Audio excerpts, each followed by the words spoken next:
मेरे दोस्तों, इंसान को कुल अकल भी मिल जाए तो फिर भी अल्लाह की हिकमत का वो इहाता नहीं कर सकता। रब्बे करीम को ज़्यादा पता है कि हमारे लिए कौन सी चीज़ बेहतर है और कौन सी चीज़ हमारे लिए नुकसान का बाइस है।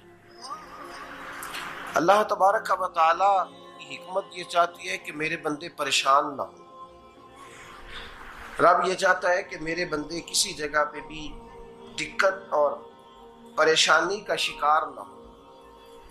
तो अल्लाह तबारक व तआला ने राह एतदाल इख्तियार करने का हुक्म इरशाद फरमाया कि तुम एतदाल के रस्तों पे चलो, मोतदल जिंदगी गुजारो, अफरातो तफरीद से बचो।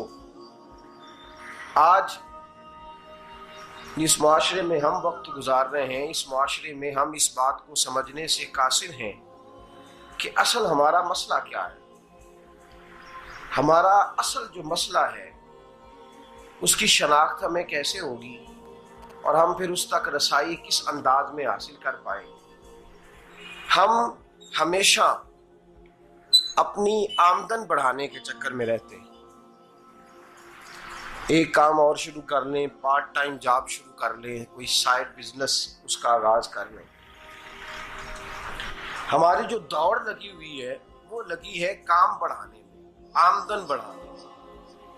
हालांकि इस्लाम हमें ये कहता है कि तू आमदन बढ़ाने के चक्कर में ना पड़। असल बात यह है कि तू अपने खर्चे कंट्रोल कर।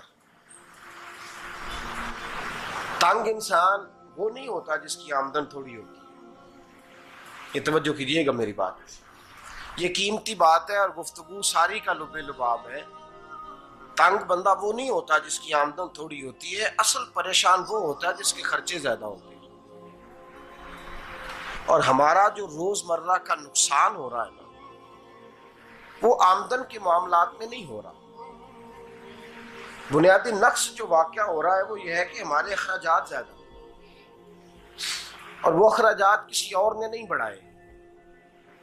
वो खर्चे हमने खुद बढ़ा लिए हैं और अब हमें उसका नुकसान भुगतना पड़ रहा है। और अगर आप सही मानों में टटोलें तो जो बहुत अमीर लोग हैं वो तो उन खर्चों से बच गए। मैंने बहुत सारे ऐसे खत्मात में शिरकत की है। मैं बहुत सारी ऐसी जगहों पे गया हूं कि जहां लोगों ने बड़ा मुख्तसर सा खत्म दिलाया है तो हो गया है खत्म। खत्म के मामले में कब किसी ने पाबंदी लगाई है कि उसमें 200 आदमी शरीक होगा तो तब ये साले सवाब सही हो सकेगा? कौन कहता है?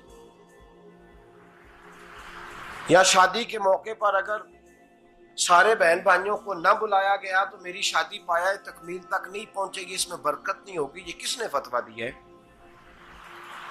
मोतदल जिंदगी का इस्लाम हुक्म देता है। मैं पढ़ रहा था कि एक बहुत बड़ा सदर है, गालबन सूडान के सदर की बात हो रही थी, तो अपने बेटे की बारात लेके गया तो 4 लोग गए हैं बारात और 15 लोगों का उसने एहतमाम किया अपने घर में खाना खाने का। तो क्या शादी हो गई कि रुक गई? तो भाई राग अलापना इस बात का कि बड़ी परेशानी है, कोई साइड बिजनेस शुरू किया जाए फलान जगह फलान जगह फलान जगह। तो असल मामला ये है कि पहले एक बंदा कमाता है तो फिर भी घर ही चलता है, फिर बड़ा बेटा साथ शामिल होता है तो फिर भी घर ही चलता है, फिर मंझला बेटा शामिल होता है तो फिर भी घर ही चलता है। जो रोना दादाजी रोया करते थे कि बड़ी मुसीबत है, बड़ी मुश्किल है, गाँव में रह अकेले होते थे और वो 5 बच्चों को और 4 बच्चियों को वो पालते थे। तो जो वहां परेशानी थी वही आज परेशानी शहर में आकर पढ़ लिख कर मोटी तनख्वाह लेकर वही परेशानी हमें है। तो मैं जिस नतीजे पे पहुंचा हूं इसको पढ़ के, कुरान मजीद की चंद आयात को देखकर और इस मफहूम की जो हदीसें कुतुब हदीस में पाई जाती हैं और हमारे बुजुर्गों ने हमें जो मिजाज इस हवाले से दिया है, मैं इस नतीजे पे पहुंचा हूं कि मसला आमदन का नहीं, मसला खर्चे का है।